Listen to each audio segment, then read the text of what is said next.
बात कर लेना। राधे राधे गुरुजी। जी, आपके जी। चरणों में मेरा सच्चत नमन। गुरुजी, मेरा ये प्रश्न है कि पास में लो। वृंदावन में कहते हैं कि जिनकी भी मृत्यु होती है उनका मोक्ष हो जाता है, तो यहाँ पे मतलब कोई अगर बहुत पाप करता है, बड़े पाप करता है, तो क्या उनका भी मोक्ष हो जाएगा? पाप करने के बाद पहले वो अपने पापों का दंड भोगेगा। जब पाप समाप्त हो जाएंगे भोग के, तब उसका मोक्ष होगा। अच्छा।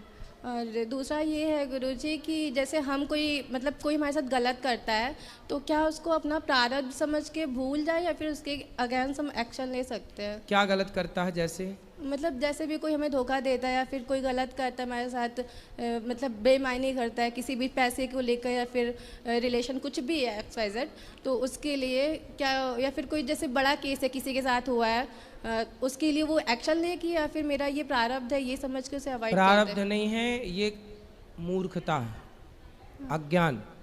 कोई लड़का छोड़िए आपके पास आके यूं ही आपको स्पर्श कर लेगा, आपकी भी तो सहमति रही होगी, तो आप दोनों की सहमति से ना सब काम होता है। इसलिए लड़की भी तो गलत है फिर। वो लड़का भी कहे कि इसने मेरा यूज कर लिया, जैसे आप उस पर आरोप लगा रही हो कि उस लड़के ने मेरे साथ मेरा यूज किया, ऐसे वो लड़का भी तो कह रहा होगा। नहीं गुरुजी, मतलब जैसे ऐसा कोई केस है किसी ने मतलब कोई बड़े किसी की भी बिजनेस बात। में कोई मतलब किसी मतलब जैसे आप है, जैसे किसी का बड़ा बिजनेस है, तो किसी जो साथ हमारा में कहाँ रहते हैं- बिजनेस है? अरे नहीं सॉरी गुरुजी, जो आप सेवा कर रहे हैं, हाँ। इसमें कोई जैसे भी आपके मतलब जो भी सहायता करते हैं, मतलब उनमें से बाई चांस, ऐसे मैं एग्जाम्पल दे रही हूँ कि कोई फ्रॉड कर ले, भाग जाए मतलब वहाँ से, तो वो आपके साथ उसने क्या मतलब ये देखो, हम सबको सावधान होकर अपना, जैसे हम अपना कार्य करते हैं तो हम सब पे नज़र रखते हैं कि कौन क्या कर रहा है। अब फिर भी सरकार भी नज़र रखती है कि कोई क्या कर रहा है, पर भी कोई भ्रष्टाचार करे, चोरी करे, तो उसको दंड तो फिर ईश्वर देते ही हैं। चोरी तो देखो आज तक जितनी चोरी जिसने की उसको फला तो कुछ नहीं, वरना चोरी करने वाले सारे धन्ना सेठ ना हो जाते। तो पैसा चोरी का टिकता नहीं है, लेकिन हमारे देश में तो चप्पल तक चोरी हो जाती हैं। फिर लेकिन कौन से धन्ना सेठ हो गए चप्पल चुरा के मोबाइल चुरा के चैन चुरा के। गुरुजी कुल मिला के सावधान रहना चाहिए, गलत नहीं करना चाहिए, अपने आप को सेफ रखना चाहिए बेटा। किसी लड़के को अपने आसपास भटकने भी मत दो। गुरुजी, मेरी मैया का एक छोटा सा लाइन है, वो गा नहीं सकती, मैं जल्दी से खत्म कर लूँ। गाओ। चाहे जितना कमा ले बंदे डॉलर पाउंड में, चाहे जितना कमा ले बंदे डॉलर पाउंड में, धर्मशाला छोड़े जाना ही है अगला राउंड में, धर्मशाला छोड़े जाना ही है अगला राउंड में, दान पुण्य करो चाहे चोरी बेईमानी, लिख रहे हैं चित्रगुप्त जी कहानी, बोलो कैसे बचोगे उनके अल्ट्रासाउंड में, हाँ हाँ कैसे बचोगे उनके अल्ट्रासाउंड में, धर्मशाला छोड़े जाना ही है अगला बहुत सुंदर। राधे राधे गुरुजी। बहुत बढ़िया। राधे राधे गुरुजी, दासी कुसुम का आपके चरणों में कोटि कोटि नमन। गुरुजी, मेरा पहला क्वेश्चन ये है कि प्राण प्रतिष्ठा क्यों जरूरी है? जैसे आप बोलते हैं कई बार क्या प्राण प्रतिष्ठा जरूरी है? जी। इसलिए जरूरी है क्योंकि हमारे प्रमाण है वेद, और वेद की आज्ञा है कि कोई भी मूर्ति हो तो पहले प्राण प्रतिष्ठा हो, विधिवत विधान हो, फिर पूजा स्टार्ट हो। तो इसके क्या नियम है? जैसे हमें वो तो जब प्राण प्रतिष्ठा कराएंगे तो पूरी नियमावली आएगी आपके सामने, अपने आप हो जाएगा सब जैसे कार्य। कभी घर से चले जाते हैं, जैसे लड्डू गोपाल ही सोच रहे थे कराने की, तो कौन सेवा करेगा, क्या है? नहीं नहीं, आप फिर जहाँ हो मानसिक पूजा भगवान की करो, ये डर नहीं हो कि कौन करेगा। जी। जब होगा तो भगवान अपनी व्यवस्था खुद करते रहते हैं। जी जी। अच्छा गुरुजी, मैं सुबह 4 बजे उठती हूँ ना, तो मैंने दीक्षा ली हुई आपसे, मैं जाती हूँ भोले बाबा के मंदिर जल चढ़ाने, घर के पास ही सही है। है, सही है। सुबह मैं लड्डू गोपाल जी को उठाती नहीं हूँ बहुत जल्दी, कोई तो बात ये सही है? सही है, सब सही। अच्छा, और एक प्लीज तो इसमें ये अखंड ज्योति में जो है कहते हैं स्वर्ण प्रतिमा डालनी चाहिए, क्यों जरूरी है? अखंड ज्योत जलाते हैं नवरात्रि में, जो स्वर्ण प्रतिमा उसमें पड़ती है, तो डालने वाले डालते होंगे, पर जरूरी नहीं है। जरूरी नहीं दीपक जल रहा है, बस माँ भगवती का पूजन है। राधे राधे गुरुजी। चलो ये भैया को दो बात करें। राधे राधे गुरुजी। हाँ जी। गुरुजी सूरत से हूँ। सूरत? हाँ, गुजरात। जी। गुरुजी मेरी बच्ची थी, वो 2018 में चल बसी, तो अभी बच्ची नहीं हो रही है या बच्चा नहीं हो रहा है, कुछ गुरुजी आइडिया दीजिए। तो डॉक्टर क्या कह रहे हैं? डॉक्टर का ट्रीटमेंट चल रहा है, कोई फॉल्ट नहीं है गुरुजी। तो हो जाएगा। बेटी कितनी बड़ी थी? मेरी 4.5-5 साल की। क्या हो गया अचानक? उन्होंने माचिस की डिब्बी ली, फ्रॉक पे लग गया, उन्होंने जलाया तो फिर 55% जल गई वो। ओहो। फिर 20 दिन हॉस्पिटल में थी और उसका ट्रीटमेंट सही हुआ, वो नॉर्मल में आई गुरुजी। फिर वो गुरुजी नहीं रही, नॉर्मल में आके वापस आईसीयू में गई, फिर उसी दिन पे हो गया। तो मतलब वो माचिस से खेल रही थी और उसने आग लगा ली, मतलब? नहीं, वो माचिस लेके मंदिर में पड़ा था, वहाँ से निकाला था गुरुजी।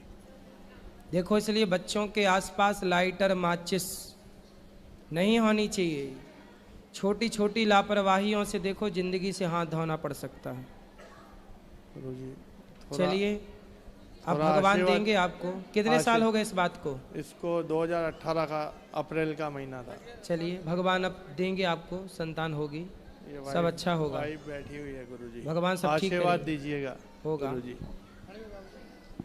राधे राधे। हाँ जी, आध्यात्मिक से रिलेटेड क्वेश्चन पूछना सर। माइक पास में लो। सर,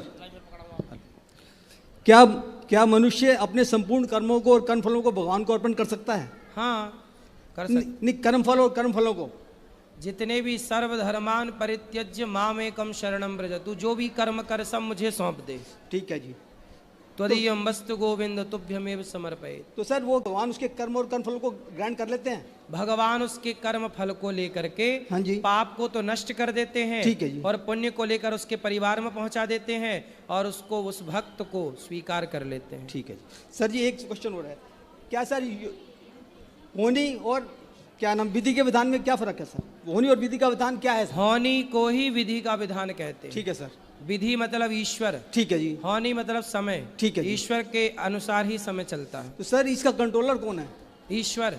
इस देखो, विधि के विधान को कोई नहीं बदल सकता। ठीक है कोई सर। है सोई जो राम रचि राखा। ठीक है सर। इसे हर इच्छा भावी बलवाना। ठीक है सर। विधि के विधान को कोई नहीं बदल सकता, लेकिन हम बेहतर कर्म कर सकते हैं, ईश्वर से प्रार्थना कर सकते हैं, तो कोई बड़ी अनहोनी हाँ जी, टाली जा सकती है ईश्वर की कृपा से। सही बात है सर।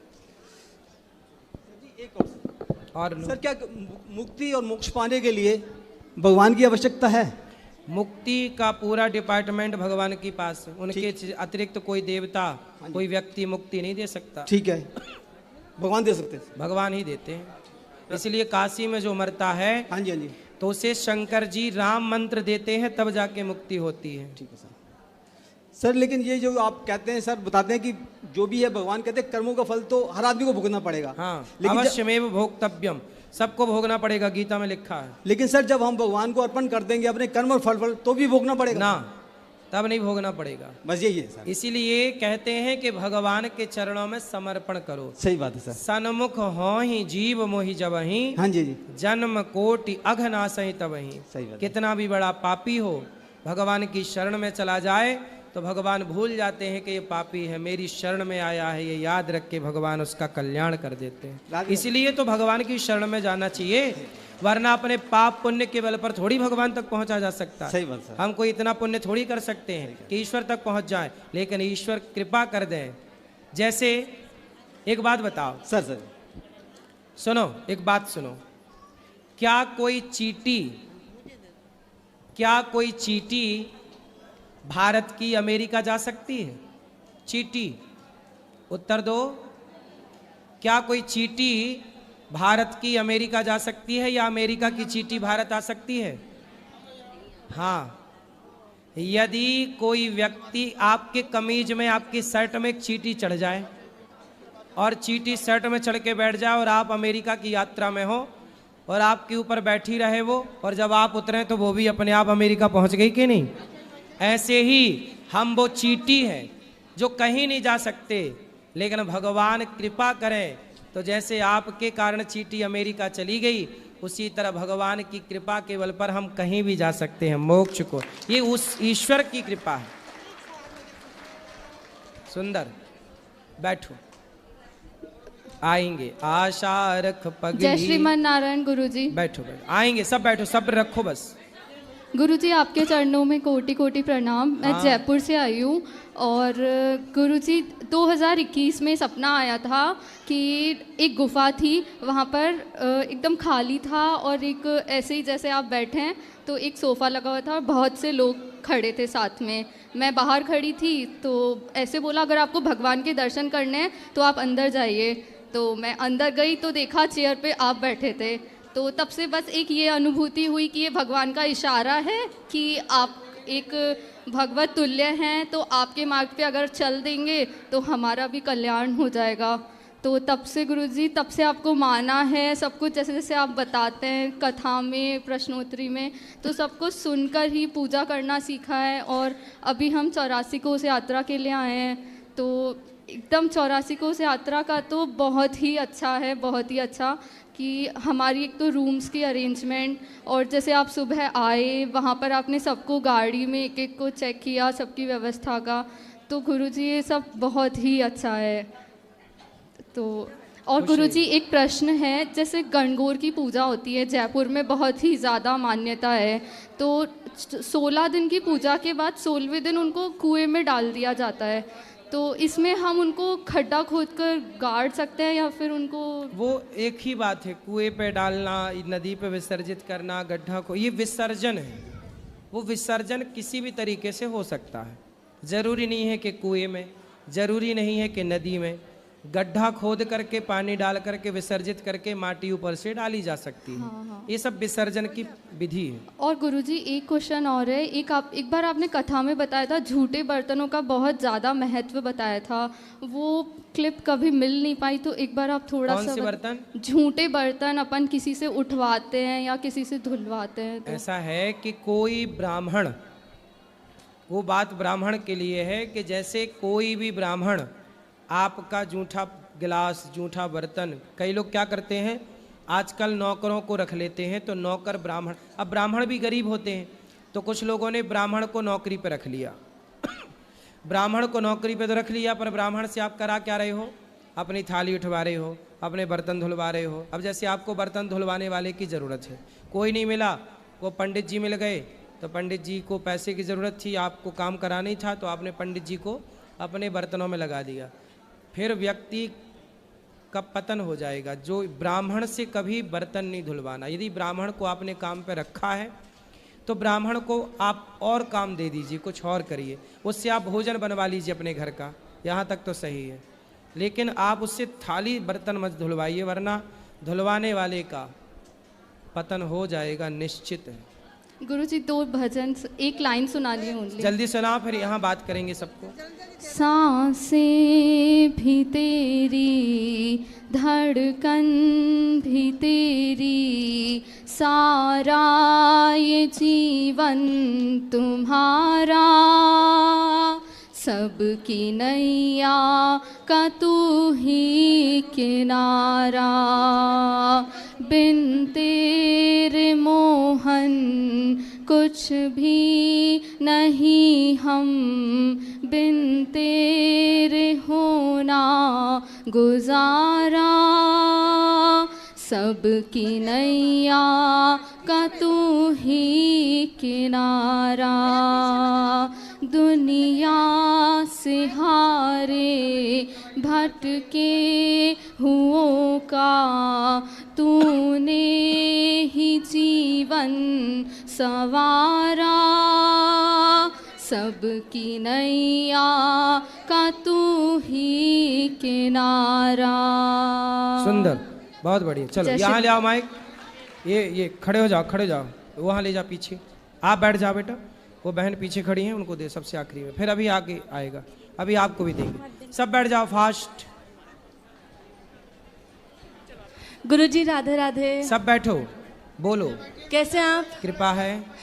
गुरुजी मेरा एक प्रश्न था कि जैसे बोलते हैं अगर किसी को दुख मिल रहा है तो वो उसके पिछले जन्म की वजह से मिल रहा है, तो अगर जिसकी वजह से जिसकी वजह से उसे दुख मिल रहा है तो उसे पाप लगेगा? यदि मेरी वजह से आपका दिल दुखा है तो मुझे पाप क्यों नहीं लगेगा? जरूर लगेगा। इसलिए मैं क्यों दिल दुखाऊं किसी का, इसलिए मैं नहीं दिल दुखाता। इसलिए किसी को किसी का दिल नहीं दुखाना चाहिए। यदि दुखाया है तो पाप भोगने को तैयार। और गुरुजी अगर कोई संतों को भला बुरा कहता है चाहे मजाक में ही, तो उसका क्या होता है? नहीं, मजाक ऐसे थोड़ी, मजाक में ही ना वो इलाहाबादिया ने बोल दिया अपनी माँ को, लुटिया डूब गई कि नहीं। हाँ, मजाक भी ऐसी थोड़ी कि संतों पर माँ बाप पे कुछ भी कमेंट्स कर दोगे। कोई मजाक का, माँ बाप और साधु संत कोई मजाक का विषय है। जी गुरुजी, ठीक है, धन्यवाद गुरुजी। खुश रहो। गुरुजी राधे राधे, जय श्री महाकाल। मैं उज्जैन से आई हूँ। मेरी शादी ऐसे परिवार में हुई है जहाँ पे 250 से 300 मेंबर्स है, फैमिली मेंबर्स। तो आए दिन जैसे कभी किसी को बच्चा होता है या कभी डेथ हो जाती है फैमिली में, तो फिर है ना सूतक रहता है। रोज़ तो मैं भगवानों को नहलाती हूँ और भोग वोग लगा के फिर घर में हम खाते हैं, परंतु वो सूतक के दिनों में नहीं खाते, मतलब नहलाते हैं ना भोग लगा पाते। क्या ये सही है जो प्रथा चलती आ रही है? कितने दिन का सूतक मानते हैं आपके यहाँ? 12 दिन का अगर डेथ हो जाती है, और अगर किसी का जन्म होता है तो 11 दिन का। तो जन्मने का सूतक तो केवल उस घर के भीतर ही सीमित रहता है जिस घर में बच्चा हुआ, सब तक नहीं लगता वो। लेकिन मृत्यु का सबको लगता है और मृत्यु का मानना भी चाहिए। उस समय बच्चे पूजा करें, कोई ब्राह्मण पूजा करे, मानसिक पूजा आप लोग करो, सूतक तो मानना ही चाहिए। मतलब मृत्यु के का सूतक हमें मानना चाहिए। और जन्म का कितने दिन तक? फिर जन्म का तो देखो 2-3 दिन का ही होता है। आप लोग कितने दिन का मानते हैं? 11 दिन का। ठीक है, परंतु वो सूतक ना जन्म का उस घर तक सीमित रहता है जिस घर में बच्चा हुआ, उस घर के लोगों तक सीमित रहता है। मतलब 3 दिन बाद अगर वो जन्म पूरे का... परिवार जो 300 लोगों को नहीं लगेगा वो जन्म का सूतक। जी, मतलब जन्म का सूतक अगर रहता है तो मैं 3 दिन बाद भगवानों को नहला सकती हूँ, बिल्कुल सेवा कर सकती हूँ, पूजा पाठ कर सकती हूँ। धन्यवाद गुरुजी। जय श्री महाकाल। जय श्री महाकाल। जय श्रीमन नारायण गुरुजी। जी मैया, राधे राधे। राधे राधे। सबसे पहले आपके माता पिता जिन्होंने आपको जन्म दिया है उनको प्रणाम, आपके चरणों में कोटि कोटि प्रणाम। गुरुजी मेरा 2 प्रश्न है। हाँ। एक है कि मैं जब पूजा करती हूँ तो केवल जय श्रीमन नारायण करके पूजा करते रहती हूँ, कोई मंत्र नहीं पढ़ती। सही है, यही बड़ा सबसे बड़ा मंत्र यही है। नारद जी यही मंत्र तो जपते हैं, श्रीमन नारायण। मैं श्रीमन नारायण करके ही करती हूँ जी। और दूसरा प्रश्न ये है कि जैसे कुछ काम करने के लिए रखते हैं स्टाफ लोगों को, उन लोगों को मैं पेमेंट पूरा दे देती हूँ, लेकिन वो लोग जब बोलते हैं कि मुझे एडवांस दे दीजिए, मैं कहती हूँ कि अभी नहीं दे पाऊँगी, बहुत एडवांस लेते हैं, नहीं दे पाती हूँ। तो क्या है, गलत है मैं झूठ बोलती हूँ? तो नहीं, झूठ काहे को बोलती हो? आप बोल दिया करो कि भाई एडवांस नहीं दे पाएंगे। लोग जिद करने लगता है कि मुझे जरूरी है, दे दो कुछ। 5,000 10,000 एडवांस लेते हैं तो नहीं समझ में आता है। 10-15 स्टाफ चलाती हूँ मैं। सही है। तो इसमें झूठ बोलते हैं हम कि नहीं देते हैं, तो क्या पाप है? नहीं, झूठ बोल के मना काहे करना, सीधा मना करो कि बेटा नहीं देंगे। नहीं मानते हैं सदा काम करना है, ये एडवांस के चक्कर में ज्यादा ना पड़ा करो। जी नहीं मानते हैं, इसीलिए पूछ रहे हैं। तो दे दिया करो 5-10 हजार। जी वही नहीं मानते हैं, फिर तो वही दिक्कत लगता है। जी ठीक है गुरु जी। उनका भी घर परिवार है जी, दे दिया करो 5-10 हजार। ठीक है। जय श्रीमन नारायण गुरु जी। हाँ जी, आए गुरु जी प्रणाम। गुरु जी अभी जयपुर से डायरेक्ट बांके बिहारी जी के दर्शन करके सीधे आपके चरणों में आए गुरु जी। हाँ बताओ हम क्या सेवा करें? गुरु जी आपके दर्शन कर लिए, दिल गार्डन हो गया गुरु जी। गार्डन और गुरु जी गार्डन हो गया, दिल गार्डन हो गया, है ना? गुरु जी 3 साल के आसपास हो गए, ज़्यादा ही हो गए होंगे गुरु दीक्षा लिए हुए, मगर खूब खाता पीता था गुरु जी, सब छोड़ दिया गुरु जी, आपके चरणों में आ गया गुरु जी। बिल्कुल। तो अब भूखे रहते हो? अब नहीं खाते? आपके होते हुए आपकी छत्र छाया जब तक रहेगी, भूखा कौन रह सकता है गुरु जी? तो मांस खाते थे पहले, अब नहीं खाते? जी नहीं गुरु जी, कुछ नहीं। और इस वर्ल्ड के अंदर, मैं कह रहा हूँ इस वर्ल्ड के अंदर जो आपकी बात, आपके चरणों की सेवा जिसको मिल जाएगी वो धन्य हो जाएगा गुरु जी। जिंदगी के अंदर बहुत कुछ देखा गुरु जी, आपके जैसा इंसान आज तक नहीं देखा, कभी नहीं देखा गुरु जी। मैं आपको तहे दिल से चरणों में नमन करता हूँ गुरु जी। खुश रहिए। ये मेरी वाइफ है गुरु जी। वाइफ नहीं, धर्म पत्नी। धर्म पत्नी। कहो मैया, गुरुजी राधे राधे। बताओ। गुरुजी जैसे भागवत में आप बताते हैं मानसिक पूजा करना चाहिए, तो मन से जैसे हम वहाँ से अपने गुरु को भी प्रणाम करते हैं। सही है, अच्छा है। और है ना भगवान से जैसे गुरु से भी बातें भी करते हैं, मन में चलता ही रहता है, तो वो मेरा स्वीकार हो जाएगी घर से? बिल्कुल स्वीकार हो गई। चलो ठीक है गुरुजी, थैंक यू। ठीक है मैया, थैंक यू। ये लो बात, यहाँ छोरी को बात कराओ, ये खड़े हो जाओ। ये राधे राधे गुरुजी, आपके चरणों में मेरा कोटि कोटि प्रणाम। बताओ। गुरुजी प्रश्न तो बहुत है, लेकिन मैं थोड़ी भूल गई आपको देख के। मैं आपको देख के गुरुजी इतनी खुश हूँ, मैं बता नहीं सकती गुरुजी, मुझे इतनी खुशी हो रही है। मैंने दूसरी बार देखा। सदा खुश रहो तुम, दुआ है हमारी। सदा खुश रहो। बताओ। गुरुजी आप कान्हा जी का रूप हो बस। गुरुजी आप ही मुझे कान्हा जी दिख रहे हैं। गुरुजी मुझसे बात भी नहीं हो रही, मेरे हाथ कांप रहे हैं। गुरुजी तुझ में प्रभु दिखते हैं यारा, मैं क्या करूं। सब में प्रभु दिखते हैं यारा, मैं क्या करूं। गुरुजी प्रभु की कृपा है जो मुझे माइक मिल गया, लेकिन मुझे उम्मीद नहीं थी कि मुझे माइक पता नहीं मिलेगा कि नहीं मिलेगा। गुरुजी मुझे 4-5 साल हो गया आपकी कथा से जुड़ी हुई हूँ मैं। आपकी कथा सुन के गुरुजी मैं इतनी ज़्यादा बदल गई हूँ, बहुत ज़्यादा। पहले ठीक है थोड़ी बहुत मैं गुस्सा करती थी, पति के साथ भी थोड़ा बहुत हो जाता था, लेकिन गुरुजी जैसे ही मैंने आपकी कथा सुनना स्टार्ट किया, मैं कुछ नहीं बोलती किसी को, ना पति को। आगे मुझे कुछ बोल भी दे फिर मैं मुस्कुरा देती हूँ, कोई नहीं कह लीजिए आप, कोई बात नहीं, है ना। तो गुरुजी जैसे आप बोलते हो कि बच्चों को सिखाना चाहिए कि मम्मा पापा नहीं बोलना चाहिए। जब से मेरा बेटा हुआ है मैंने इसे यही सिखाया कि बेटा माता जी बोलना, पिताजी बोलना, ये यही बोलता है, मम्मा पापा नहीं बोलता। तो कई लोग गुरुजी हंसते हैं, मजाक उठाते हैं कि ये क्या अलग ही है ना, ये पुराने रीति रिवाज की है कि माता जी पिताजी कई रिश्तेदारी लगा लो गुरुजी। तो उनको बताया करो कि पापा बुलवा के तुम कौन सी अपनी पूजा करवाते हो। तुम्हारा बेटा पापा मतलब पाप ही तो, गाली ही तो दे रहा है तुम्हें। पापा मतलब एक गाली है, पाप। जी जी तो गाली सुनेंगे अपनी औलाद से, क्या मूर्खता है। लाओ हम मिर्ची का धुआं देख के उल्टा लड़का है तुम्हारे रिश्तेदारों को जो ऐसा बोलते हैं। गुरुजी मेरा ये प्रश्न है कि जैसे मैंने ना महाराज जी की वीडियो देखी, प्रेमानंद महाराज जी की, तो वो ही बोलती है कि जिस घर में मांस वगैरह बनता हो तो उस घर का पानी अन्न कुछ नहीं पाना चाहिए, है ना। अब गुरुजी मैं बहुत दुविधा में फंसी हुई हूँ, मैं यही प्रश्न पूछने आई हूँ, तो भगवान जी ने कृपा की, आप मिल भी गए मुझे। तो अब मुझे बताइए गुरुजी, मेरा जो मायका पक्ष है उधर लगभग सभी खाते हैं, बहनों को छोड़ के, मुझे छोड़ के। और ससुराल?